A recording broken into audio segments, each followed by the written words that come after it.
Hello and welcome to The Broken Sword. Today we are breaking down episode 5 of The Rings of Power. Build me an army worthy of Mordor.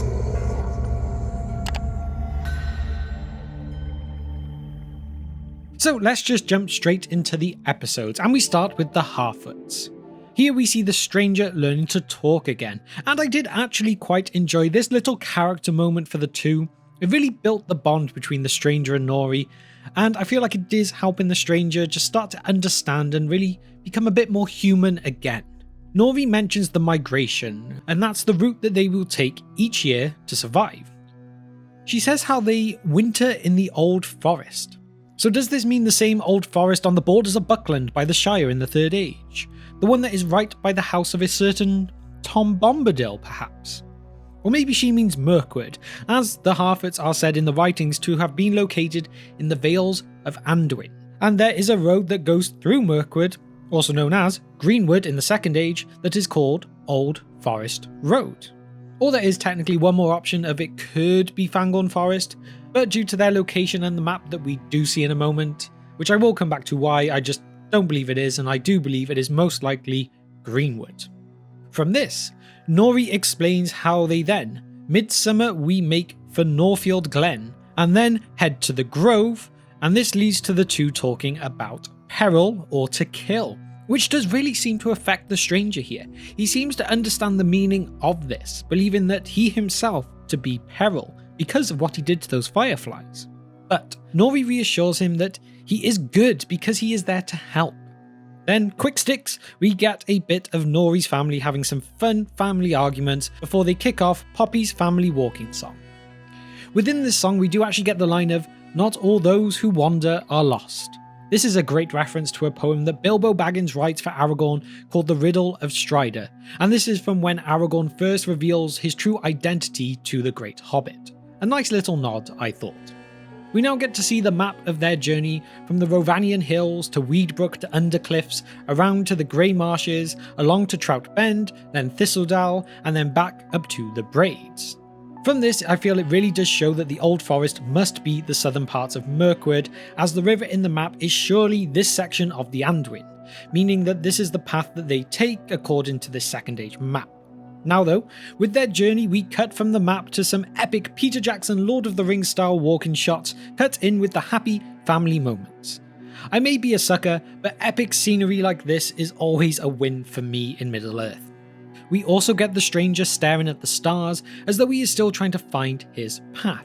Or even he might just be staring at the moon, which may hint to that theory that the stranger could be the Maya Tilion, the one who guided the moon, as the man in the moon was the character that exists within the folktales of the Shire Hobbits. So maybe this could be where it all started. But I feel he is just looking for a way home or to the place that he needs to get to using the stars. This shot of the moon though is then cut into the crater where he landed with the three women appearing. The priestesses of the cult of Malkor that we saw from the trailers, or Slim Shady to some people.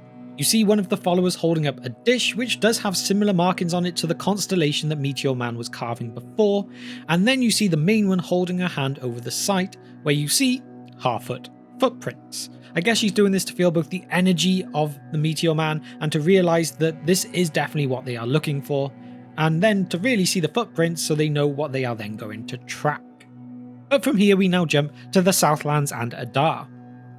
He is by far one of my favourite characters so far, and I did put out a theory video on him the other day if you would like to check that out and leave some thoughts on the subject there as well. But don't forget you can also leave them on this video too. Adar appears to be lost in the sunlight, whether this is because he is enjoying it or not, maybe just taking it in as it will be gone soon, it's quite hard to tell. He is told then that the tunnel is complete by an orc, who Adar then asks the orc to put out his arm. Again, practical orcs here are just a win. The orc reveals his arm to the sun, with it then getting burnt and covered in boils within seconds. Adar claims the sun will soon be gone, which will remove the part of him that knows its warmth.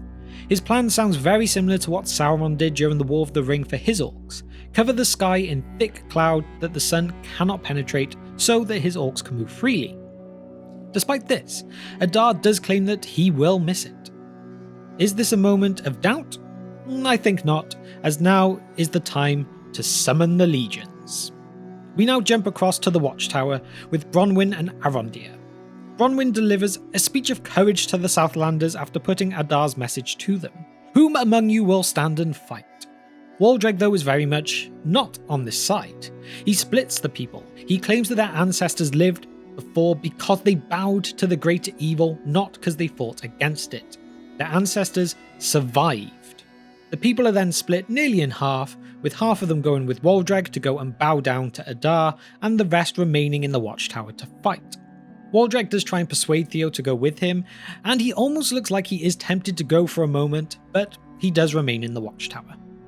Next, we cross the sea to Numenor, as they are preparing their ships for their journey to Middle-earth. Elendil is barely talking to Isildur at this point for what he has done, and Isildur talks about wanting to do something worthy of Numenor, despite not knowing what that is. Elendil appears to have given up helping his son now though, as they are not exactly short on volunteers for a space on those boats. Elendil makes it clear that the other men who have lived their lives to serve deserve their spots a lot more than Isildur does, and Isildur made his choice, even though nothing would make Elendil prouder than if Isildur was serving. We then cut to see Pharazon being shouted at by those who will surely become the king's men at a later point, those who do not want to help this elf. And now it is more apparent. Earian is amongst those who is against the elf, against that way. She's the one who's feeling that they should stay, and she persuades Kemen to talk to his father about this. Now we get to see how good at smithing Halbrand is, with the Numenorian guildsman appearing impressed with his sword-smithing skills, before he is then summoned to a council with Pharazon, Galadriel and Miriel. Halbrand points out that the Watchtower Ostirith is likely to be where they're heading, laying the seeds to why their army will then head straight to this location upon arriving in Middle-earth. It becomes apparent here that Galadriel has lied to Miriel about Halbrand's wishes to make her agree to what she wants, but Galadriel is certain that she can get Halbrand to agree anyway. He is just feeling the weight of his task at this moment is all. You can tell that Galadriel is playing games here to get to the endpoint she wishes and have that army at her back. Galadriel does reveal here too. She worked out it was Halbrand who gave her up to Miriel about going to see her father, which is why Miriel was in the tower, and all in return for a guild crest. Halbrand wants Galadriel to find another head to crown though, as he rips off his necklace and leaves it with her.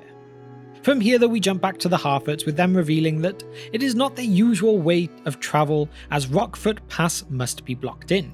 Marigold says they still need to move quick though, as it will only get harder in the dark. But the stranger says easier in the dark while looking up at the sky, hinting once again that he is using the stars to guide him somewhere specific. They come across the Prince of Wolves, just as Malva is pressuring Sadok to leave Nori and her family behind because of the stranger. Very cutthroat here. Here though, the wolves attack Malva, Nori and Poppy, and it is the stranger who saves them using some sort of magical powers. Even though it does appear to actually wound the stranger by doing so, bruising his arm badly, being the one that hit the floor. Back to Numenor again though, as we have Elendil watching soldiers train just as Galadriel walks up to him. She is slightly impressed, but knows that they do not know how to fight orcs, so Elendil asks her to show them how to kill an orc. Stab, twist, gut. Simple, right?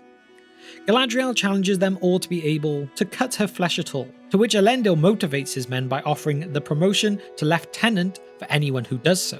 Galadriel fights with Valandil first, showing him balance over strength is the way to fight. She is too fast and skilled. This scene is very much doing a better job to show her skills to start with, even if it does become a bit over the top later on. There is then a sneak attack, making it 2-on-1, with Galadriel again dealing with the two. Isildur then arrives to watch as they all attack her at once, to which she quite simply bosses them. There are a few slow-mo shots that take away from the action a bit, but it is there to try and emphasize the way that elves just move and react faster. The choreography I feel also does weaken a bit here, with it turning more into a taking turns type of attacking moment as more of them do attack. And Galadriel proves the point that outmaneuvering them is a better tactic than just trying to use pure strength. But at the end of it all, Valandil has actually managed to slightly nick her on the arm, and so he wins the promotion. As they all split up, Halbrand does have a moment of showing that he does have some skill with a blade too, much more than just for a smithing assistant. Kemen is then seen trying to persuade Pharazon, with Pharazon showing here that there is far more at play, that he has a much greater idea of how things work and how things will get done. There is definitely a longer game to play here for the end goal of expanding Numenor, having elves take orders from them and rule more than just their island. He shows his son that he needs to be far more savvy in all of these matters. And now we get to see Miriel and Tar Palantir talking, with Miriel saying that she is going to Middle-earth, but now her father's telling her not to go. All that he does see is darkness for her. Quick sticks to the Harfoots once more, and Nori tells the stranger how her people have never taken a shine to an outsider like they have with him before, all thanks to him saving them. However, he is talking in a different language at this point, not paying attention, casting a spell with his arm in the water, making ice that are healing his wounds. So in the first few episodes, we have now seen the stranger absorb fire for power, and now ice to heal. This could potentially hint to the strength in the cold, like with Sauron's base in the north, maybe showing that there is some evil power inside of him that he cannot control yet. His spell definitely does not sound good with the words he's speaking either, it does sound evil. But anyway, Nori catches her hand in the ice and is then thrown back. It may have healed the stranger, but it has scared Nori to no end. Now whether that is the fear of the power that she felt, or maybe she got shown something through the connection that they just had, we do not actually know yet, but it will be interesting to see. Maybe she was shown a flash of a memory that hints at something greater. We will just have to wait and see to find out more on this though. Next we get to revisit Linden again, with a dinner where the likes of Gil-galad, Elrond, Durin and Celebrimbor are sat. There is back and forth between Durin and Gil-galad to try and find out what is going on in the others' kingdoms, but neither really want to give anything up. There is a nice moment where Durin tells a story about the material of the table they are sat at, how it is only used for sacred things for the dwarves, to test the honour of Gil-galad at this point. After the meal, Gil-galad questions Elrond of what he is hiding. Gil-galad brings up the Song of the Roots of Hithyglir, and this is where things get, well, interesting. Firstly, Hithyglir is the Sindarin name for the Misty Mountains, being the mountains which Khazad-dûm is in, and Gil-galad makes Elrond recite it, even calling him Elrond Peredhel, which means half-elven in Sindarin too, almost like a bit of an insult / talking to a lower being. The legend tells the story of a battle at the peaks of the Misty Mountains over a tree that was rumoured to hold the last of the lost Silmarils. Here, a great unnamed elven warrior, with a heart as pure as Manwë, poured his light into this tree to protect it from an attacking Balrog of Morgoth, who channels its hatred into the tree to destroy it. This would bring lightning to hit that tree and send a power as pure and light as good, and as strong and unyielding as evil, down into the mountain. Basically, calling this the origin of Mithril. They are now claiming that a Silmaril, with the light of an elf and the evil of a Balrog, created this ore. I will go more into my feelings on this though at the end of the video. From here, Gil-galad basically says that by keeping his oath, Elrond dooms the elves. Showing him the decay on the Great Tree of Linden, he says how only the power of Mithril can stop the light of the Eldar from fading. Despite all of this though, Elrond is still not willing to break his oath. His word means too much to him. Once more now back to Numenor though. Isildur wants Valandil, with his new promotion, to get him on the ships. Isildur offers him 2 hits as payback for what he has done, which Valandil takes gladly and swiftly. However, he still will not risk his name to take Isildur on the ship. We then cut to Kemen, sneaking on a ship with the intention of burning it. However, we hear a cough, which turns out to be Isildur trying to stow away. The two scuffle, and the fire gets started anyway. As they both try to run, Kemen gets knocked out on the ship, but Isildur does save him, with Kemen even revealing this to Elendil to get him in good faith again. This rekindles some of the hope Elendil has for his son. We now see Pharazon beginning to talk against the Queen in council, with Galadriel trying to talk her to go with the 3 ships that are still left. Miriel though wants Halbrand to attend to make her final decision. Back to the Elven realm now, as we see Elrond has shown Mithril to Celebrimbor. Celebrimbor has studied the sample and tested it greatly. Nothing will diminish its light. He backs up what Gil-galad said, that with vast amounts of it, they can quickly saturate every last elf in the light of the Valar once more.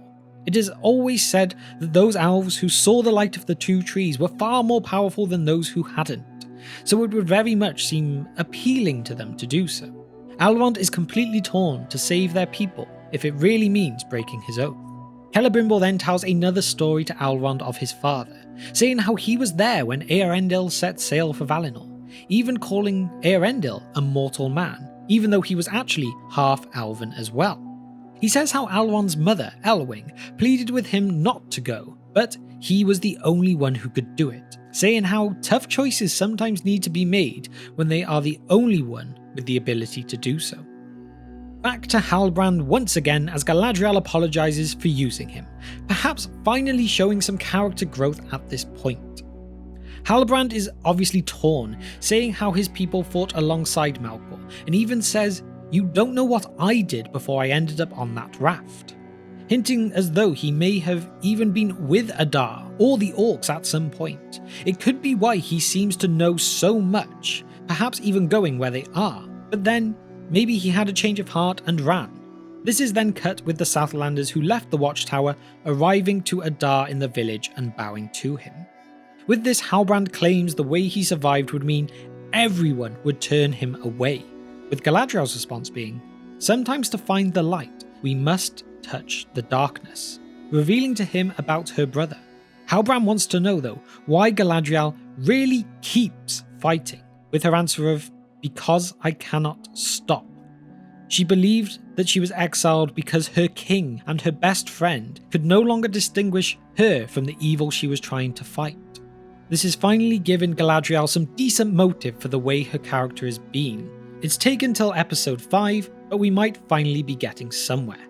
Galadriel then hands Halbrand back his necklace, leaving him to think. Waldreg is now in front of Adar and pledges undying service to him. To Sauron. "You are Sauron, are you not?" he claims, as Adar grabs him by the neck and throws him in reaction. A very strong reaction for sure. Is he insulted by this? Is he angered? It is not quite clear yet, but Adar has a plan. He grabs Theo's friend and tells Waldreg, "Only blood can bind." He must kill Theo's friend to prove his loyalty. Before seeing what happens though, we are then back to the Watchtower as Theo is shooting arrows with Arondir trying to give him tips. Arondir claims it has taken him 200 years to get the bravery to stand where he is standing, whereas Theo has reached that same point in only 14. Theo argues though half of the people have left, but Arondir says half have stayed, and this is that little bit of hope that they're going to need to cling on to. There can always be hope. Here, Theo finally shows Arondir the hilt of the sword though, which Arondir has seen before carved into the wall of the Watchtower. Arondir believes that this is a key, but just to what, they are not sure. It is what Adar is needing for his plans though. This news leads Bronwyn to think bowing to the enemy is now the only way they can survive, how her people are all destined for the darkness. However, they do get inspiration when she says how when they march upon us this tower will fall, as they both look up at the Watchtower, giving away really what their strategy will be in the end. Orcs are then shown marching up from the village to below the Watchtower, albeit with none of the men we saw in sight, and here they chant Nampat. This is some kind of black speech of which sadly I do not know the translation, but if you do, please let me know in the comment section below. We now return to Linden for the last time in this episode, as the table is being transported with Durin and Elrond talking. Durin just wants to know what Elrond is hiding, and here the line is given of, "Give me the meat and give it to me raw." This is surely going to be a meme of some form, if it's not already. But anyway, Elrond reveals the true intentions of everything, even if he did not always know the true meaning of it himself. Durin seems amused that the fate of the elves is in his hands, but he agrees to help. They have to somehow persuade his father though, and that is where this proves difficult. There is an unusual moment here, and that is, as the two walk off, Gil-galad is then revealed to be watching over the whole conversation, basically spying on them. But now we also have our final trip to Numenor, with Halbrand debating what to do. He goes to leave his necklace, But of course, he takes it in the end. We then get to see Halbrand in the armour from the hand posters, as well as Elendil in the glorious Numenorian armour, which includes his helmet that is supposed to have been based off Tolkien's original drawings for it, which is awesome. Earion looks on as Isildur leaves, clearly still against this whole idea, setting up that future tension in the family to come. As Isildur boards on the ship, Elendil reveals that his role is in fact to be the stable sweep, which he kind of accepts. Galadriel then boards the ship as well, somehow with some new elven armour in fact, and she and Halbrand show their allegiance to each other, with the Numenorian ships then setting off as the episode ends. So that is my breakdown of episode 5 of the Rings of Power, called Partings.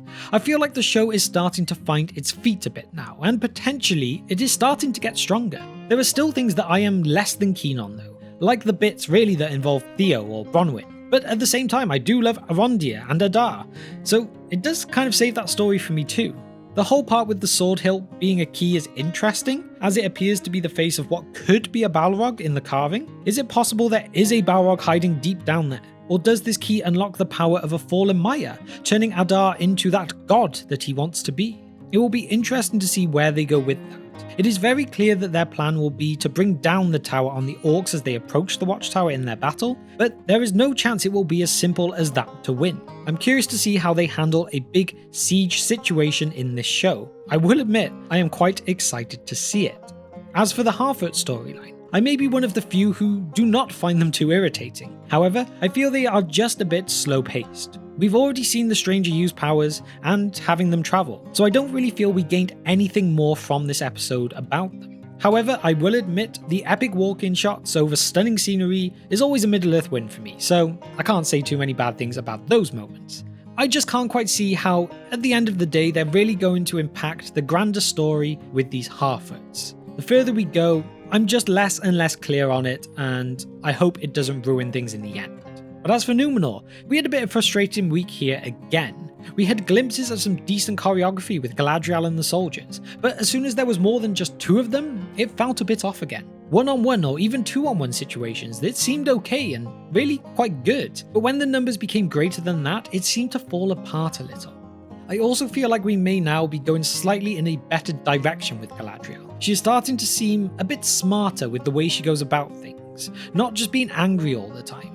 We finally have some decent reasoning behind her emotions, and maybe that she is trying to tackle that. I just really hope they push it further for some more character development soon.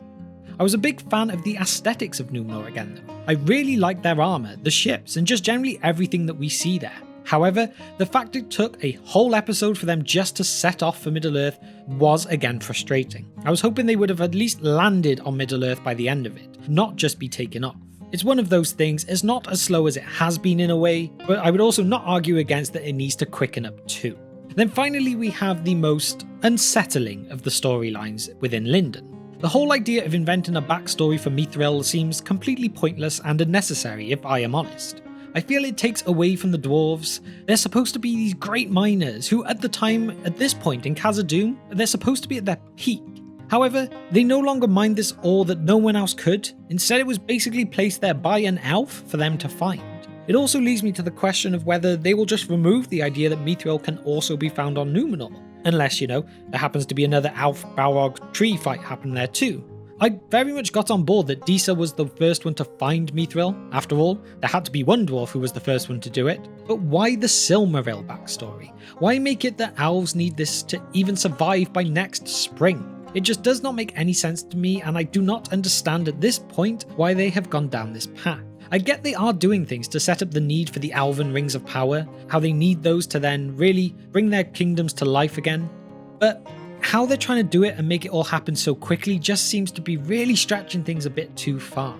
Yes, they might reveal that there is an Anatar in the background, whispering these thoughts and poisoning the minds to make them think these things, but that might affect someone like Celebrimbor, but Gil-galad would have seen through this, and I just don't feel like it's going to work properly. So also, I will say outright to finish, I do not like what they've done with Gil-galad.